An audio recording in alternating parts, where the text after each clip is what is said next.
Sports Stars Magazine here with Lydia Soderberg. Absolutely brilliant performance. Just put on an absolute clinic in the first half to keep the Newport Harbor women close. And then she watches Emerson Mulvey scored a huge goal to tie it in regulation, and Madison Mack delivering one of the all-time clutch goals in the history of the Newport Harbor program in overtime. This was an all-time classic tonight. The best part is it's only mid-January, so we hope to get to see Newport Harbor and Mater Dei run it back multiple times, maybe as early as the tournament in a couple of weeks, but certainly in the postseason. I know it's still very fresh, very immediate, but just what are the emotions about how proud you are of this group tonight? Oh my gosh, I'm so proud. We suffered like a severe loss to them, and we just taken that and just used it as our ambition and drive, and we've just been practicing hard every single day. And we came into this game, we didn't care whether we won or lost. We just wanted to just increasingly get better, because we're not exactly where we want to be at right now, and CIF is a little while away. But I think we really came together and we really focused up, because we have a tendency to sometimes break down when things get a little rough, maybe 2 goals, 1 goal scored. But we really just came together when times got rough rather than fell apart. Lydia, I'm so glad you touched upon that exact aspect, because I asked Emerson and Madison the same thing. I felt like, if it was judges and it went to the scorecards, you ladies really controlled the first 2.5 quarters, but then all of a sudden they make a push. And you look up and it's wait, we dictated so much of the play and we're down 8-6. This is I know it's an unforgiving sport, but it was really unforgiving, as brilliant as you were and as brilliant as the team was playing. But just maybe whereas at the Holiday Cup, that 8-6 kind of swole to 3 goals, 4 goals, 5 goals, 6 goals. Tonight, just so much resilience and determination and will and whatnot. Just for that to go from, January 4th to January 13th, and just to show that much growth in that short a span of time, just how indicative is that of, Ross just said, hey, we can still get to another level, but how indicative of that is just how much the group has grown from Holiday Cup till now?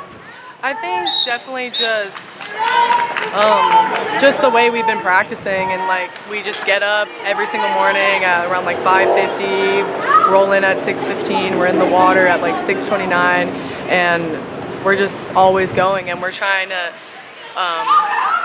we're trying to show what's in practice the same as the game, so at the same level. Both Emerson and Madison alluded to the fact that, especially in the 3-minute overtime periods, especially in that last timeout, or in any stoppage of play, that Ross was really emphasizing to the group, just slow down and just really let it come. It seemed like when Mater Dei was able to speed you ladies up, that's when they had the advantage. Just the fact that the way the group executed on that final play of regulation to get Emerson isolated to score, the way you executed in that in that final scoring opportunity for Madison one night. You have the best view of anybody in the pool. Just how encouraged were you about just how much they really slowed down and just valued every pass, every possession, and really played for each other? It's definitely more encouraging when you make those hand-to-hand passes and we're not dropping the ball. That's a really big thing about us, is that we don't want to drop the ball, and because that just kills time, and we always want to have time just for the patience, and just speeding everything up it never really works out. You could see in that game too, if we sped the possessions up and we just had people shooting whenever they wanted, it didn't really go well. But once we finally balanced out, of course, and just really drew their defenders, I think it just really helped us in winning that. Last thing, 6-on-5 is supposed to be an advantage situation. Obviously, you seem to make it a disadvantage every time for them. Just how locked in and how good did you feel you were reading them in the first half to always keep the group either tight and in front? Because obviously, while Emerson and Madison will get the credit for the biggest offensive plays, I feel like if you don't play at the absolute elite level that you played, especially in the first half, that maybe the group isn't even in that situation. Yeah. How good did you feel you were seeing it come out of their hands and and kind of getting the angles in the hands where you wanted to?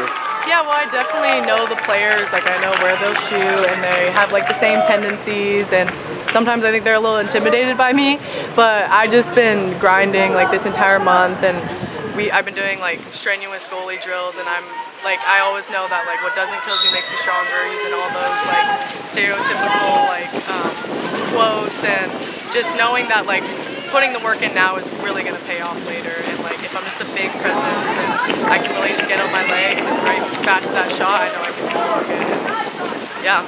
Well, it affirmed not only one of the best in California, one of the best in the United States, and really showcased it again tonight. Lydia Soderberg, huge performance for Newport Harbor, 11-10 winners in overtime here at Mater Dei. Congratulations. Thank you so much.